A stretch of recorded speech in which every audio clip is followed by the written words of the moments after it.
Hey guys, welcome back to the calculus channel. First of all, I'm so sorry for uploading this late, but I've been very busy putting in grades. I'm not done putting in your grades, FYI. I will be done by tomorrow night. But anyway, I'm gonna go ahead and do the test slash quiz that I gave you guys last time. It was just about the quotient rule and the product rule. I already did the first one here. Sorry about that, I didn't do it on camera. But here I'm clearly multiplying two functions and you are asked to find the derivative. So you use the product rule, and here's the product rule in general. So here this 4x cubed part, that would be your f, and cosine would be your g. And then you just go ahead and follow this equation. I like to always take the derivative of the first function. So if I do that, I would have 12x squared. You leave the second function alone. You always add with the product rule, and then vice versa. You leave the first one alone and take the derivative of the second guy, which in this case is cos x, and the derivative of cos x is negative sine x. And then just rewrite it, because that with the parentheses it looks bad. Between plus and minus, you guys know minus always wins, and you're just multiplying these two, so just put them right next to each other. All right, now number 2. You can do one or two things. You can go ahead and do the quotient rule straight up, or you can just rewrite the whole thing to the point that you're not going to use a quotient rule, which is what I did. If I can get rid of the quotient rule, I always will, because it's kind of long. So the first thing I did here is I said 5x minus 4 over x to the 1/2.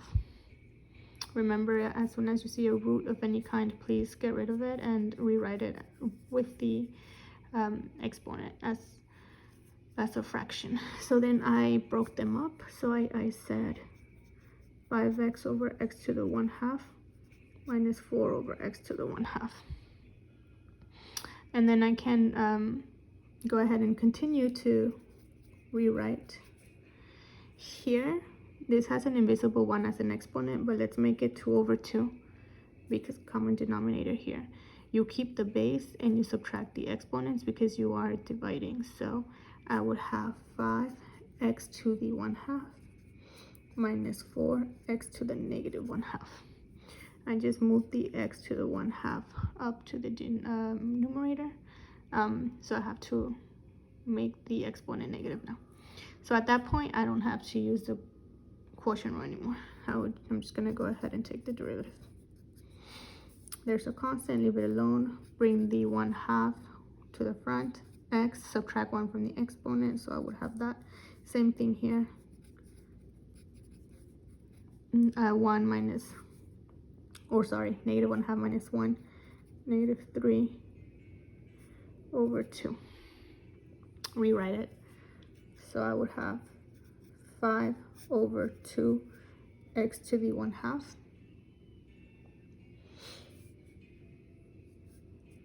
plus 4 divided by 2, guys, is 2. So I would have 2 over x to the 3/2. And again, I'm gonna combine those two fractions. So what I would do here is do the butterfly. The butterfly, I always go this way first and just multiply. Just put them right next to each other.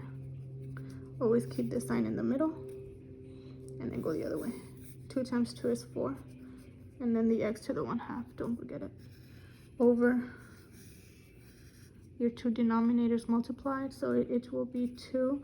Keep the base of x and add your exponents, which in this case would be 4 over 2. And then things cancel. Think about how many x to the 1/2 each term has. So this term has 1x to the 1/2. This one, the whole thing will cancel. And here it has that 1x to the 1/2. So I would have 5x. Well, remember, there were 3, but one of them canceled. So now you have 2, and 2 over 2 is 1. So I'm not going to write a 1. Plus 4. That x to the 1/2 canceled the whole thing. Over 2x, well, one of the x's to the 1/2 canceled, and so what you have is 3 over 2. And that's as much as I can do there.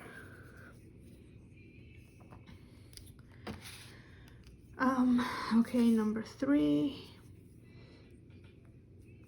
Okay, the first thing I did there is I rewrote it as, I brought the exponent to the front, so I would have 3 ln x over sine x. And you are clearly dividing two functions, so quotient rule, so I would have y prime is equal to, remember low high minus high low, so low is the denominator, leave it alone. D high, so take the derivative of the numerator. The 3 is a constant, leave it. And the derivative of ln x, remember, was 1 over x, so technically is over x here. Minus, now you leave the numerator alone, times the derivative of the denominator, which is cos x, all over the denominator squared. So the first thing I did here is to simplify it. I said, well, this is over 1 and this is over 1. Okay, let's take care of that ugly numerator. Multiply straight across, so I would have 3 sine x over x minus ln x cubed. Notice that I just moved this back up here to the exponent, and then times cos x over 1. All of that is still divided by sine squared. And then I did the butterfly on my numerator, so y prime is equal to, again, I always go down first. 3 sine x times 1 is just 3 sine x. Always keep the sign in the middle, and then go the other way. Multiply all those out, just leave them next to each other. So x ln x cubed cos x over 1 times x is x. Now remember, you still have the whole divided by sine squared x. This is just a shortcut. That sine squared x will just be part of this denominator here.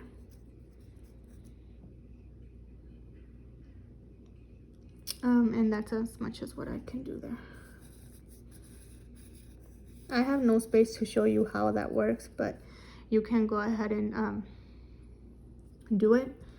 When you divide a fraction by anything, you can just make this over 1 to have another fraction, and then you're dividing a fraction by another fraction, so multiply by the reciprocal and you're gonna get what I got here. All right, the last one, I'm multiplying this guy times e to the x, so product rule. I always like to take the derivative of the first guy, which is 6x, leave the second guy alone. You always add with the product rule, and now vice versa. Leave the first guy alone, take the derivative of the second guy, which in this case is just e to the x. And that's as much as what you can do here. I mean, I guess another thing you could have done here is just factor out what they have in common, which would be a 3e to the x, or sorry, 3x e to the x, but I'm not gonna do that. I'll stop there. All right, the other guy, the other side, relatively easy. I would have f prime of x is equal to, take the derivative of the first guy, which is 15x squared, leave the second guy alone, always add. Now leave the first guy alone, take the derivative of the second guy, and the derivative of sine is cosine.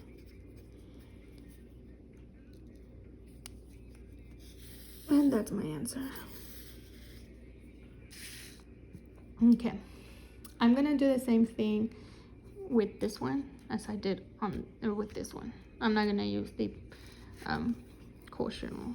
I'm gonna rewrite it. So I have 3 minus 2x over x to the 1/2.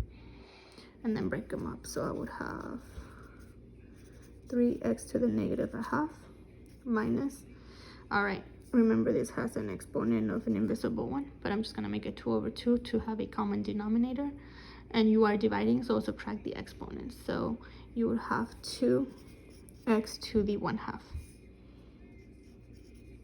And at that point, you can just take the derivative. So g prime of x is equal to negative 3/2 x to the, subtract 1 from the exponent, so negative 3 over 2 minus 2, bring the exponent to here to the front, x minus 1/2, subtract 1 from the exponent. So basically that, I mean, that is your derivative. Just rewrite it, and I would have negative 3 over 2x to the 3/2 minus, these 2's cancel, it's invisible 1, and bring the x to the 1/2 to the denominator. And the same thing, I can do the butterfly just to combine them here. So I would have, I like to go this way first, negative 3x to the 1/2, always keep the sign in the middle. 1 times that mess is just 2x to the 3/2 all over your 2 denominators. So keep the base of x and add the exponents because you are multiplying, so that would be 4 over 2. And the same thing we had before, how many over 2's do you have, or does each term have? So this one has a 1 over 2, this one has 3, but only one of them will cancel, and this one has 4, only one of them will cancel. So then you have g prime of x is equal to negative 3, the whole x to the 1/2 canceled, so I'm done there, minus 2. Here we remember 1 canceled, so you would have 2 over 2, but a 2 over 2 is 1, and I'm not gonna write it, so it's just gonna be x over 2x. That one had 4, one of them canceled, so now you have 3 over 2. That's kind of hard to see. Let's write it bigger. And actually, I'm just gonna switch the variable there, so it'll be negative 2x minus 3. Switch their order, just keep the signs. So it would be negative 2x minus 3 over 2x to the 3 over 2. You have to use the quotient rule here. I cannot not use it. So here, y prime is equal to low, so leave the bottom alone, the denominator, times the derivative of the numerator, e to the x, it's just e to the x. Subtract, now vice versa. Leave your numerator alone, take the derivative of the denominator, which is negative sine x, all over denominator squared. Okay. The only thing I'm going to do is I'm going to get rid of the parentheses. So I would have ex cos x plus ex sine x all over cos squared x. The only thing you could have done here different is just factor out the e to the x. So you would have e to the x outside parentheses, and then parentheses, you would have cos x plus sine x. That's pretty much all you can do. All right, here, let's rewrite as 3 ln x times cotangent of x. Okay, and then just take the derivative, and obviously you will use the product rule because you are multiplying two functions. So I would have f prime of x is equal to, constant, leave it alone, derivative of x is derivative of ln is 1 over x, which if I write 1 over x, once you multiply out that 3, you will have 3 over x. Leave the second guy alone, always add with product rule, now vice versa. leave the first guy alone. So at this point, I'm just gonna write it like in the original form. Take the derivative of the second guy, which is cotangent. Remember, the derivative of cotangent is negative cosecant. Cosecant squared, sorry. Negative cosecant squared. So at that point, just rewrite. So I would have 3 cotangent x over x minus cosecant squared x ln x cubed. You can just go ahead and combine them by doing over 1 and then do the butterfly. Remember, I always go this way first. Oh my gosh, I always go this way first. Oh my. Okay, 1 times 3 cotangent is just 3 cotangent. Keep the sign in the middle. All of that mess, you're multiplying everything out, so just write everything next to each other. So x cosecant squared x ln x cubed. All of that is over, oh my gosh, it's hard for me to do it with one hand. Your two denominators multiply it, and x times 1 is just x. And that's pretty much all I can do there. I cannot simplify it, so that's my answer. Okay, I cannot even box that in. So if you want to go back and kind of work every problems that you got wrong with all the answers, here you go. Okay, I see you guys tomorrow. Bye.